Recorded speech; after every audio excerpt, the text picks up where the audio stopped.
நண்பர்களே, இன்னைக்கு நம்முடைய பதிவுல எத பத்தி பார்க்க போறோம்னா, முருகப்பெருமானுடைய சக்தி வாய்ந்த ஒரு திருக்கோவில்னா சிவன்மலை கோவிலுங்க.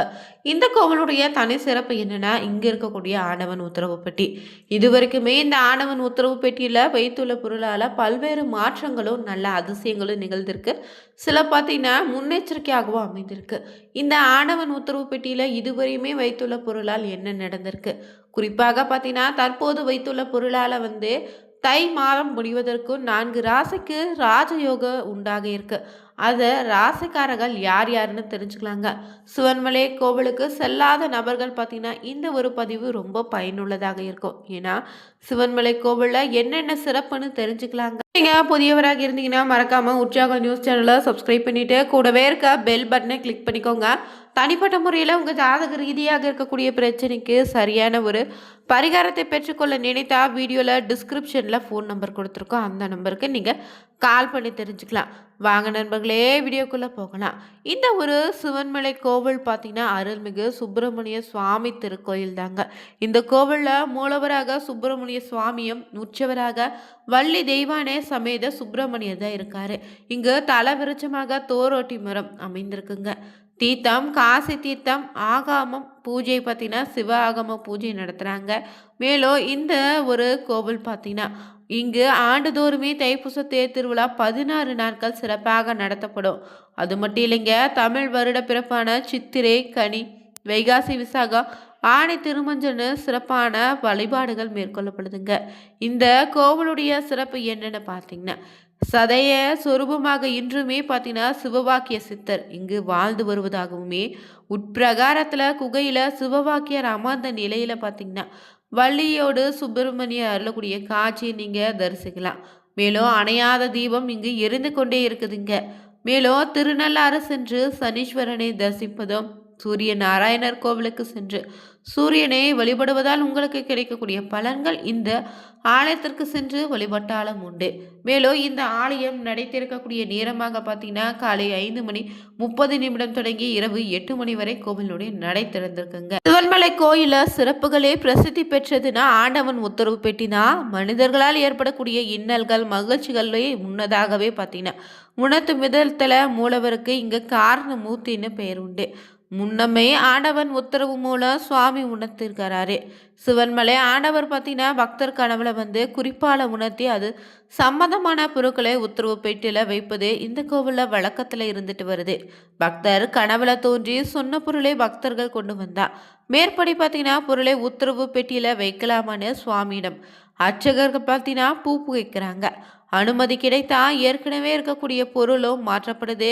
கிணற்றில் தண்ணீர் இறைக்கும் சல்பாரி வைத்து பூஜை செய்யப்பட்ட போது சல்பாரிகளின் பயன்பாடு குறைந்து போணுச்சு. மின் மோட்டார்கள் பயன்பாடு அதிகரிச்சிச்சுன்னே சொல்லலாம். அதே போல் துப்பாக்கி வைத்து பூஜை செய்த போது, சீனா போர் சைக்கிள் வைத்து பூஜை செய்ய போது, மொபைல் ஃபைன்னு வாகனங்களினுடைய பெருக்கம் அதிகரிச்சு. தண்ணீர் வைத்து பூஜை செய்த போது சுனாமி ஏற்பட்டிருக்குங்க. அதே போல் மணல் வைத்து பூஜை செய்த போது மணலின் விலை ஏறி இருக்கு. மண் வைத்து பூஜை செய்ததும் ரியல் எஸ்டேட் தொழில்நுட்பம் பார்த்திங்கன்னா இன்னும் வளர்ந்துட்டே வருது. அதே போல் மஞ்சள் தங்கம் நெல்னு பொருட்கள் வைத்து பூஜை செய்திருக்காங்க. அவற்றின் விலையும் இப்போ பார்த்தீங்கன்னா பல மடங்கு உயர்ந்திருக்கு. இது ஆண்டவன் உத்தரவு பெட்டியில் வைக்கக்கூடிய பொருட்கள் மீது ஏதாவது ஒரு நல்லது கெட்டது நடந்துட்டு தாங்க வருது. மேலும் இந்த கோவில் பார்த்தீங்கன்னா கொங்கு நாட்டில் குன்றுகளின் மேலே அமைந்துள்ள கோயில்களை சிறப்பான ஒரு கோவில்னா இந்த சிவன்மலைங்க. இங்கே பார்த்தீங்கன்னா பிரதான பிரார்த்தனை முறைன்னு பார்த்தீங்கன்னா வேண்டியவருக்கு வேண்டியதை வழங்கக்கூடிய பிரார்த்தனை தலம்னே சொல்லலாம். திருமணம் தடை, குழந்தை பாக்கியம், தொழில் மேன்மை, நோய் பாதிப்புன்னு அனைத்துக்கும் தீர்வு கிடைக்குங்க. அற்புதமாக விளங்குவதால் பக்தர்கள் அதிகமானவர் வழிபட்டு செல்கிறாங்க.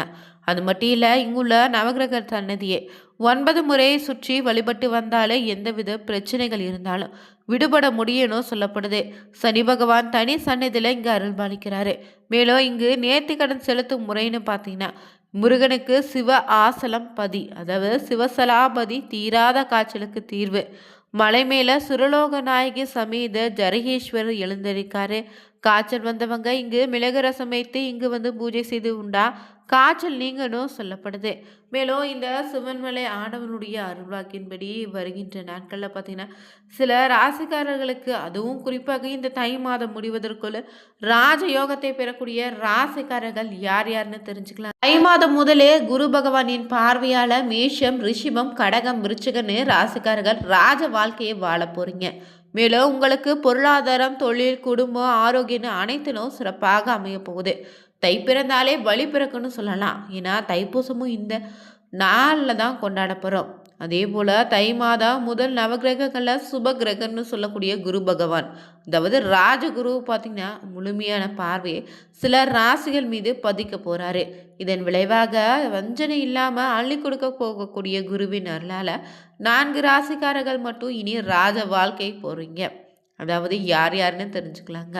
இதில் முதலாவதாக பார்த்தீங்கன்னா மேஷராசி நண்பர்களுக்கு தான் பார்த்தீங்கன்னா தை மாதம் முதல் பொற்காலம்னே சொல்லலாம். குருவின் பார்வை உங்கள் ராசிக்கு சாதகமான இடங்களில் விழுவதால் நீண்ட நாட்களாக இழுபறியாக இருந்த காரியங்கள் அனைத்தும் கைகூடி வரும். பொருளாதாரமும் பார்த்தீங்கன்னா எதிர்பாராத பணவரவு உண்டு. பழைய கடன்கள் வசூலாகும். தொழிலில் தொடங்க நினைத்தீங்கன்னா இது சரியான நேரமாக அமையும். வேலையில் இருப்பவங்களுக்கு பதவி உயர்வு தேடி வரும். ஆடம்பர பொருட்கள் வாங்கக்கூடிய யோகம் இருக்குது. அதே போல் அடுத்ததாக பார்த்தீங்கன்னா ரிஷபராசி நண்பர்களுக்கு பார்த்தீங்கன்னா முழுமையாக குருவின் பார்வை கிடைக்க போகுது. நீங்கள் தொட்டதெல்லாம் இனி பார்த்தீங்கன்னா வெற்றி தாங்க. குரு பகவான் உங்கள் கஷ்டங்களை தீர்த்து வைக்க போகிறாரு. குடும்பத்தில் இருந்த குழப்பங்களை நீக்கி ஒற்றுமை உண்டாகும். சுப நிகழ்ச்சிகள் தங்க தடை இல்லாமல் நடக்கும். நீண்ட நாள் உடல் உபாதைகள் நீங்கி புத்துணர்ச்சி பெறுவீங்க. வங்கியில் சேமிப்பு உயரும். அடகு வைத்த நகைகளை மீட்கக்கூடிய அமைப்பு உண்டாகும். 4வதாக பார்த்தீங்கன்னா கடகராசி நண்பர்களுக்கு அள்ளி தரப்போறாருன்னே சொல்லலாம். மேலும் குருவின் பார்வை கிடைப்பதால உங்களுக்கு சமூகத்தில் அந்தஸ்து உயரும்.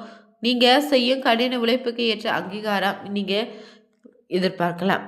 நிலம், வீடு போன்ற சொத்துக்கள் வாங்கக்கூடிய யோகம் இருக்குது. பூர்வீக சொத்து தகராறுகள் இனி முடிவுக்கு வரும். மாணவர்கள் கல்வியில் சிறந்து விளங்கலாம். உயர்கல்வி வாய்ப்புகள் பிரகாசமாக இருக்குது. இறுதியாக பார்த்தீங்கன்னா விருச்சிகராசி நண்பர்களுக்கு பொற்காலமாக அமைய போகுது. பல சவால்களை சந்தித்த விருச்சிகராசிக்காரர்களுக்கு இனி எல்லாமே வெற்றியாக அமைங்க. குருவின் அருள் உங்களை ராஜா போல வாழ வைக்க போகுது. முடங்கி கிடந்த நீங்கள் புதிய உற்சாகத்தோடு செயல்பட தொடங்கிடுவீங்க. திருமணத்திற்காக காத்திருந்தீங்கன்னா நல்ல வரன் அமையும். குழந்தை பாக்கியம் இல்லாதவங்களுக்கு இந்த நேரத்தில் மகிழ்ச்சியான செய்தி கிடைக்க போகுது. வெளிநாடு சென்று வேலை செய்யவோ இல்லைன்னா படிக்கவோ விரும்புறீங்க. கதவுகள் இப்போது திறக்குங்க. குருவினுடைய அருள் இன்னும் முழுமையாக கிடைக்க வேண்டும் நினைத்தீங்கன்னா வியாழக்கிழமைகளில் தட்சிணாமூர்த்திக்கு மஞ்சள் நிற மலர்களை சூட்டி நீதி முயற்சி வழிபடுவது சிறப்பான பலன் உண்டு. மேலும் இயலாதவங்களுக்கு அன்னதானம் அளிப்பது உங்களுக்கான ராஜயோகத்தை இரட்டிப்பாக்கிடும். சிவன்மலை ஆண்டவனுடைய அருள்வாக்கின்படி ராஜயோகத்தை பெறக்கூடிய 4 ராசிக்காரர்கள் யார் யாருன்னு தெரிஞ்சுக்கொண்டோம். மேலும் சிவன்மலை ஆண்டவன் கோவில் பார்த்தீங்கன்னா தல விருட்சமாக தோரட்டி மரமும், தல தீர்த்தமாக காசி தீர்த்தம். இங்கு திருவிழாக்களாக சித்ரா பௌர்ணமி, வைகாசி விசாகா, மாசிமகா, பங்குனி உத்திரன்னு கொண்டாடப்படுது. சிவன்மலை சுப்பிரமணிய கோவில் பார்த்தீங்கன்னா தமிழ்நாட்டில் தாங்க. திருப்பூர் மாவட்டம் காங்கேயத்துக்கு அருகிலேயே அமைந்திருக்குங்க. அருணகிரிநாதரால் திருப்புகழ்ல பாடப்பெற்ற பெருமை கொண்ட முருகனுடைய கோவில் இதுதான். மூலவராக சுப்பிரமணியரும் வள்ளியோடு ஒரே கருவறையில் திருமண கோலத்தில் எழுந்திருப்பார். பாட்டாளின்னு கிராமமே வன்மலை அமைந்த பகுதியாக இருந்திருக்கு. பால்வளம் மிக்க வனத்தில் பார்த்தீங்கன்னா கோவில் கொண்டுள்ள நல்ல மங்கை உடனமர சிரவணேஸ்வரன் மகனேன்னு சொல்லுவாங்க. மலைச்சாரல்ல திணைப்படம் காத்து கொண்டிருந்த வள்ளியம்மையே பார்த்தீங்கன்னா காதல் மனம் புரிந்து இங்கு முருகன் குடியேறியதாகவும் சிவன் திரிபுரத்தை அளிக்க மேருமலையை மில்லாக பயன்படுத்திய போது அதிலிருந்து சிதறிய சிறு பகுதியின்னு சிவன்மலை சொல்லப்படுதுங்க. பார்வதியும் அகத்திய தன்னை சிவன் நோக்கி தவம் செய்த தலன்னு வள்ளிமலைக்கு சென்று வள்ளியை மனமனித முருகன் வள்ளியோடு இங்கு திரும்பி வந்து குடிக்கொண்டதாகவும் சொல்லப்படுது. அதனால் தான் இத்தலத்தில் முருகன் சுப்பிரமணியராக வள்ளியோடு காட்சி தருவார். மேலும் இந்த ஆலயத்தில் பார்த்தீங்கன்னா திருமண தடை, குழந்தை பாக்கியம், தொழில் மேன்மை, நோய் பாதிப்புன்னு அனைத்து பிரச்சனைகளுக்கும் சிறப்பான ஒரு தீர்வினை ஏற்படுத்துதுங்க. மற்ற திருத்தலங்கள்லாம் பார்த்தீங்கன்னா பிள்ளையாருக்கே முதல் வழிபாடு. ஆனால் நவகிரகங்கள்லாம் அனைத்தும் சூரிய பகவானை பார்த்து நிற்கின்றது. இங்கு மற்ற திருத்தலங்கள் போல இல்லை, முருகனுக்கு தான் முதல் மரியாதை. மேலும் இங்கு நவகிரகத்தில் அனைத்து சூரிய பகவானை பார்த்து நிற்குது. இந்த பதிவில் சிவன்மலை ஆண்டவனுடைய அருள்வாக்கின்படியே ராஜயோகத்தை பெறக்கூடிய 4 ராசிக்காரர்கள் யார் யாருன்னு தெரிஞ்சுக்கொண்டோம். மேலும் பார்த்தீங்கன்னா உங்களுக்கு தனிப்பட்ட முறையில் உங்கள் ஜாதக ரீதியாக இருக்கக்கூடிய பிரச்சனைக்கு முழுமையான ஒரு பரிகாரத்தை பெற்றுக்கொள்ள நினைத்தால் வீடியோவில் டிஸ்கிரிப்ஷனில் நம்பர் கொடுத்துருக்கோம். அந்த நம்பருக்கு நீங்கள் கால் பண்ணி தெரிஞ்சுக்கலாங்க. வீடியோ பிடிச்சிருந்தா லைக் பண்ணுங்கள், ஷேர் பண்ணுங்கள், கமெண்ட் பண்ணுங்கள். மறக்காமல் சேனலை சப்ஸ்கிரைப் பண்ணிவிட்டு கூடவே இருக்க பெல் பட்டனை கிளிக் பண்ணிக்கோங்க. Thank you viewers.